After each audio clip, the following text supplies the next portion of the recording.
Hello, everyone. Welcome to my channel. I'm Ananda, the Galactic Mystic, and today I wanted to talk with you a little bit about the difference between the tropical and sidereal zodiacs.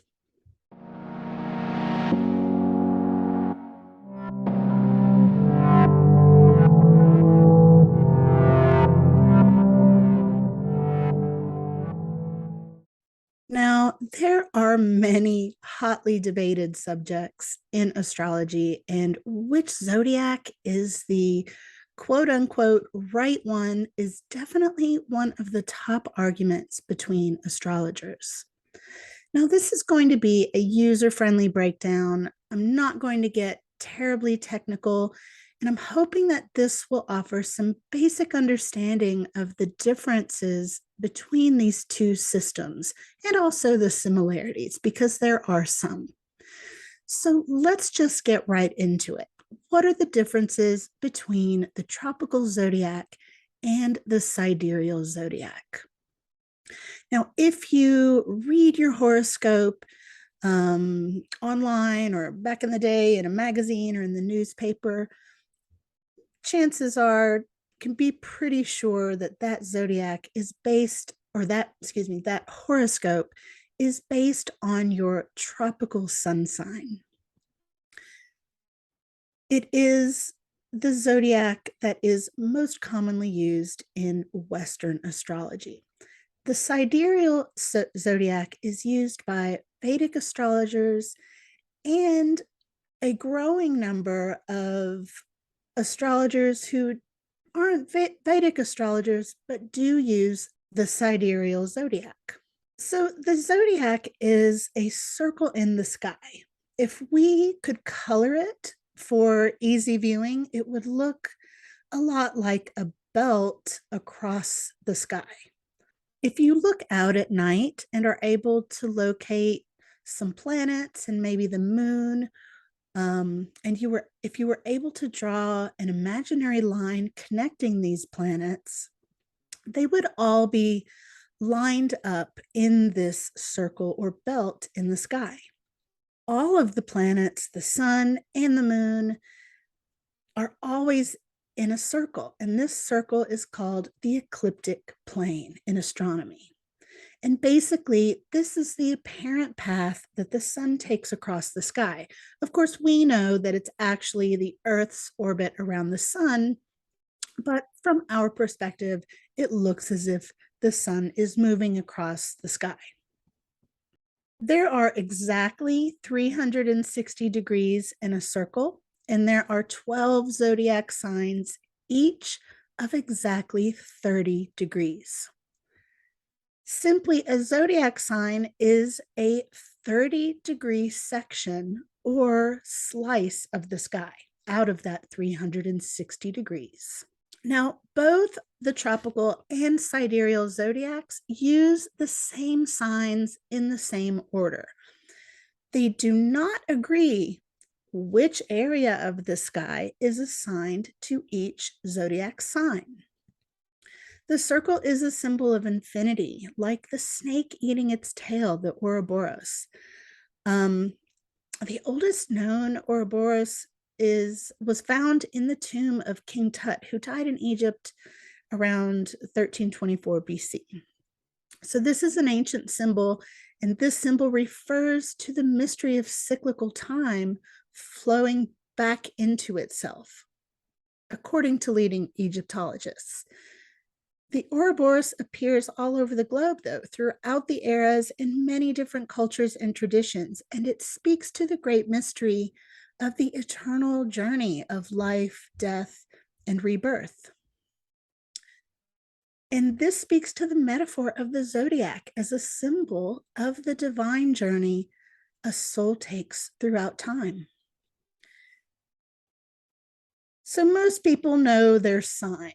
When people say, I'm an Aries, or I'm a Taurus, I'm a Scorpio, this is an abbreviated way of saying that when they were born, the sun was traveling through the section of the sky that astrologers have designated to be the Aries section, or Taurus or Scorpio, so on and so forth.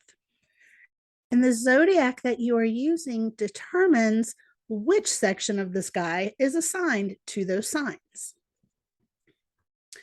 Now, because a circle is infinite and does not have a clear beginning or end, we have to have a beginning point on that circle of the ecliptic plane, where we say, okay, this is where the zodiac begins.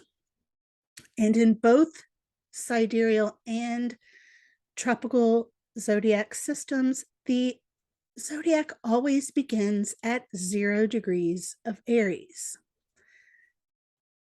In the tropical zodiac, it is the position of the sun at the vernal or spring equinox that marks the beginning of the zodiac, or 0 degrees of Aries.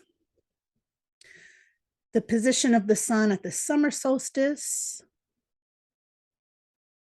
marks 0 degrees of Cancer. The position of the sun at the autumn equinox measures 0 degrees of Libra. And each of the 12 zodiac signs are exactly and precisely 30 degrees in length.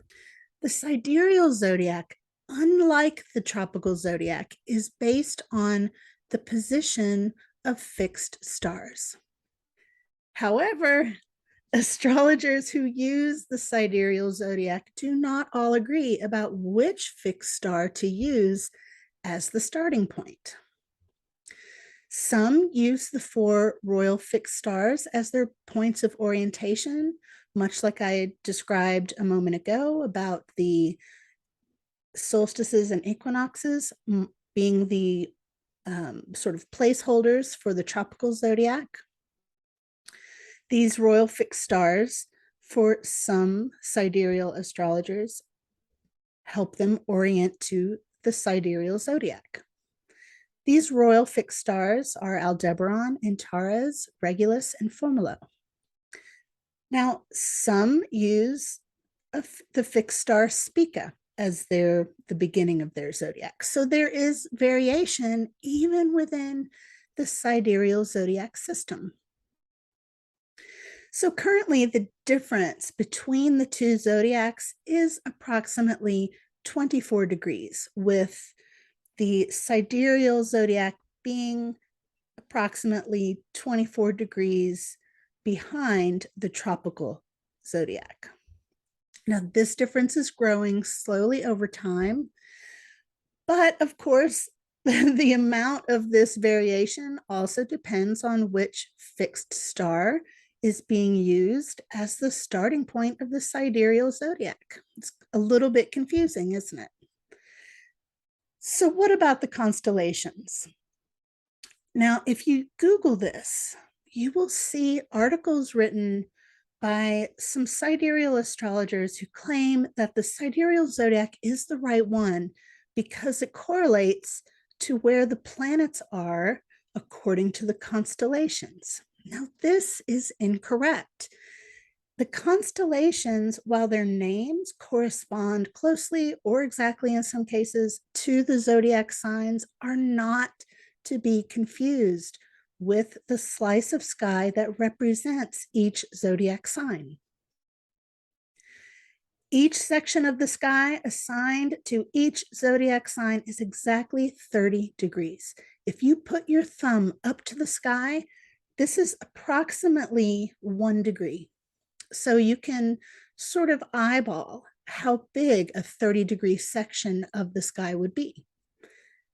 The constellations are all different sizes. They are not each 30 degrees.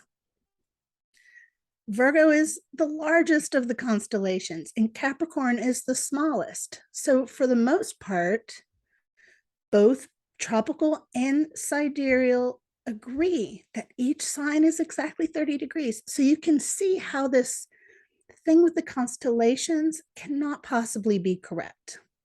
There are a very tiny amount of astrologers who go by the constellations. I've never met one or spoken to one, but apparently they exist. But that would be something separate from what we are talking about here.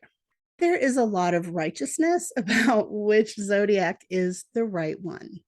Some sidereal astrologers say that if you don't resonate with your sidereal natal chart, that this means you are not spiritually evolved or are otherwise stuck in the matrix. Some astrologers believe that sidereal astrology represents God's instructions, and the tropical zodiac represents free will.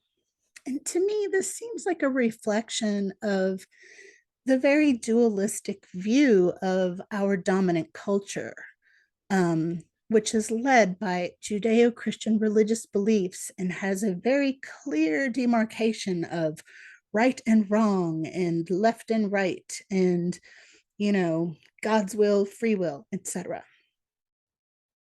I don't particularly resonate with that belief system, but that's just me. Now, this is where I say that a good astrologer should be able to deeply see you and guide you regardless of the zodiac they are using. And I think it's in all of our best interest to try and separate what we prefer from what we think is right. I prefer the tropical zodiac. After over 30 years of practice and study and working with clients, this is just what works for me. When I get a reading from another astrologer, I love to work with sidereal astrologers. Why? Simply because my own knowledge doesn't get in the way, and I find I'm more open to their interpretations. Astrology is very intuitive. It is a combination of what we see in the chart and what we intuitively receive from people that leads to a really good astrology reading. So I'm open to what sidereal astrologers have to say. I also have to mention that in our current New Age or otherwise alternative spirituality realm, there is a prevalent tendency to sort of bypass or seek to bypass the human condition with things like galacticness and starseedness and ascension and new earth and 5D and all of the beliefs wrapped up in all of that. And I will never tell you what to believe, but I will tell you what I believe. And that is that it is utterly divine to be a human being. And yes, we are evolving, and that is a natural process. The older I get, the more I walk my medicine path, the wiser I become, the more grounded into this here and now I become. And here on this glorious planet, right here and now, we are made of stars. Yes, this magic is within, and there's nowhere to go that's more magical than more deeply within. This is why I prefer the tropical zodiac, because to be here and now includes being present with the earth, with the seasons, with the changes in light and the natural flow of these cycles. But of course, I live in the Northern Hemisphere in a place that has 4 seasons. Someone living on the opposite side of the planet may have a different experience and may not feel the same type of resonance with the tropical zodiac for those specific reasons. Of course, there are many, many other reasons a person might prefer one zodiac or the other. Ultimately, my recommendation is to experiment and remain curious. And of course, to embrace the fact that there are many different ways. What we prefer is simply one way of doing something. In some astrology etiquette, please, please, please, please, please do not hire an astrologer and then ask them to use a specific zodiac. Trust that you are hiring a professional that is an expert in their way. So, to break it down, the tropical zodiac is based on where the sun is in the sky at the spring equinox.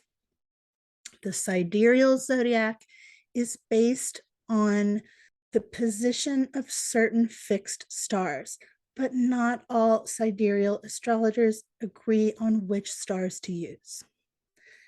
The constellations have nothing to do with any of it, other than that they exist in this ecliptic belt and they're closely named or exactly named for the zodiac signs, but they are all of different sizes and therefore cannot possibly be equated with the zodiac signs that astrologers use. Because if you take a circle, which is 360 degrees, and divide it by the 12 zodiac signs, each sign has to have an equal amount of 30 degrees.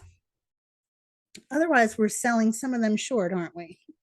Especially those Capricorns, being the smallest of the constellations. I hope that you found this interesting. I hope it answered some questions. And if you are coming in my comments to debate with me about which zodiac is the best, go for it. But it is wasted breath. I have no interest in debating this any form or fashion.